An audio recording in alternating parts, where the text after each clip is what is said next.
Well, we learned a lot from Brendan Harris, former Major League player, and he's now in his second inning at X10 Capital. Jay, it's time for this week's partner rundown. Give me your thoughts on this player loan model. Yeah, the interesting thing to think about with X10, and it was so interesting to learn how they're creating a dedicated pool of capital where they're able to advance players' money now for a portion of their future earnings. They actually started initially as something called Fantex, where it was an equity crowdfunding model where you could buy shares in Arian Foster's future contract.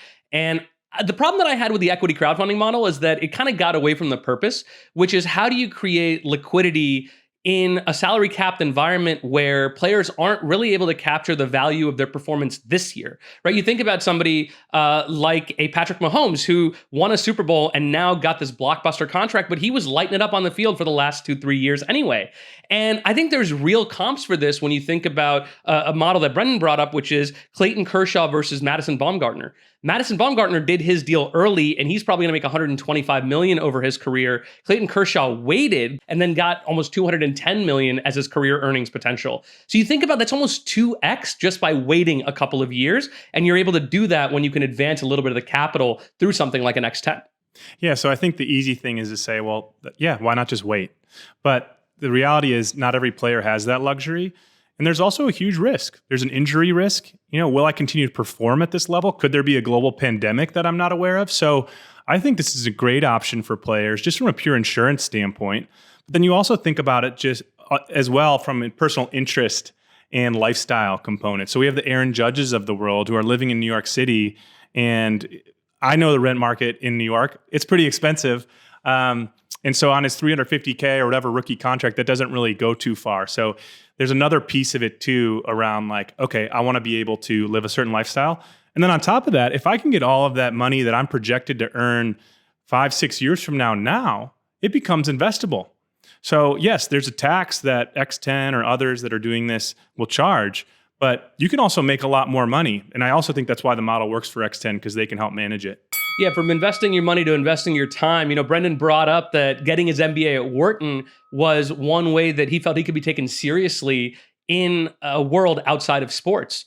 But Tim, I want your thoughts on business school for athletes. Yeah, it's a really interesting thing to think about because in our own worlds, we have friends who've gone to business school or we've thought about business school. And typically it's to make this career pivot. It's to go from engineering or consulting into, hey, I want to be in a management role. But what we don't think about is, well, what about a pro athlete? They could do whatever they want. But I think the amount of discipline and humility required to go back to school, to go to business school, should really be held highly. And a lot of players should consider this route because it requires them to humble themselves, to put in the work, to learn how to work in a corporate environment, and really sharpen those skills so that they can go do something outside of the world of sports. Tim, I'm going to push back on you a little bit there because I think the value of the MBA has actually changed quite a bit from learning to being about signaling. So all of the information that you used to be able to get in an MBA class are now available online. They're available on YouTube. They're available on podcasts. You can even read one of our Twitter threads to learn about a new business topic. So athletes, if they're so inclined, can actually go and find all that stuff on their own.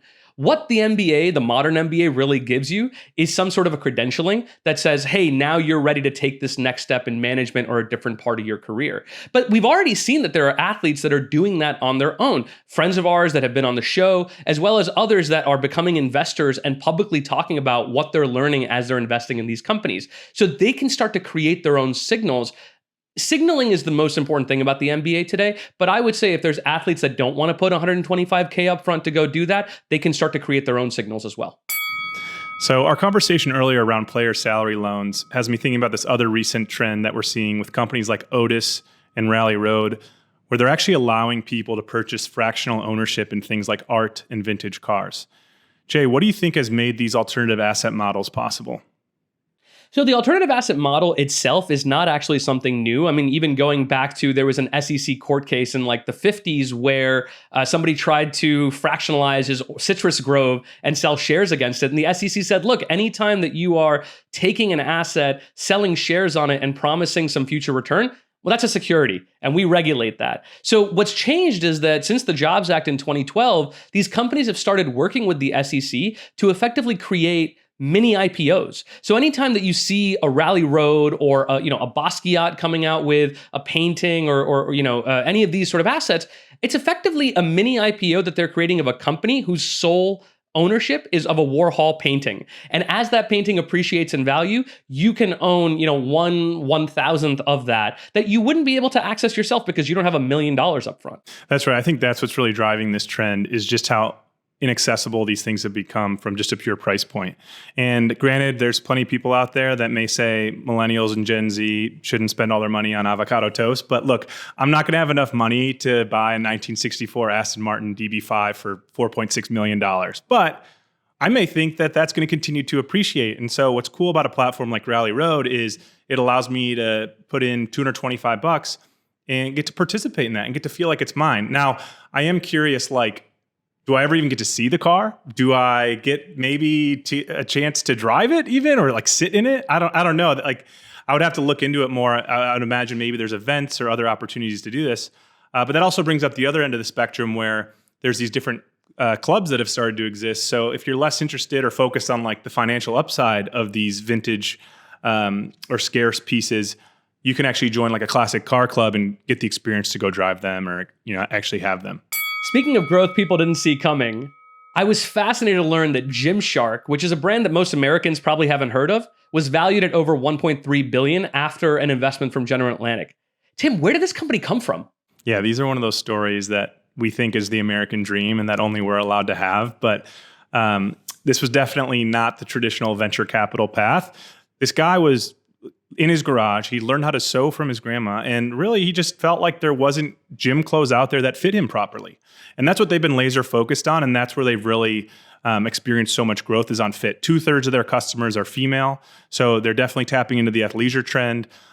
They've embodied a set of values and principles that they've been able to align with a ton of influencers with. So they're riding that wave as well. And I'm excited to see this brand continue to grow. Yeah, it's one of those things that you realize some of the best companies don't come from Silicon Valley. So this was founded in Birmingham, UK, right? The guy has built it to 300 million plus in revenue a year without a drop of VC. And he's become an overnight success in about 8 years. And he owns 70% of the company. I mean, that's the best part. So I think it's one of those things where we have to remind folks that they think that venture capital is the only way to build a business. And here we are, two VCs talking about building businesses every week. But there are so many different paths. And for him, one of those paths was going and working with fitness influencers and going and working with just brand influencers generally. One of the favorite ones that I love is that he's got this boxer named Ryan Garcia who's got 6 million followers. And he sends him Gymshark equipment. And then Ryan has his friends wear it and punches them and sees how well the fitness equipment holds up. I mean, that's just a fun and interesting integration. And every week you see some new celebrity coming here to get punched by Ryan. And little things like that makes you realize that, going and pumping all this money into digital customer acquisition isn't the only way to grow. There are organic growth paths out there. And Gymshark is obviously a success story on that front. Well, I love that example, although I'm not sure how many friends Ryan has left after all of this. Jay, thanks for joining me again on this Partner Rundown. I'll see you next week.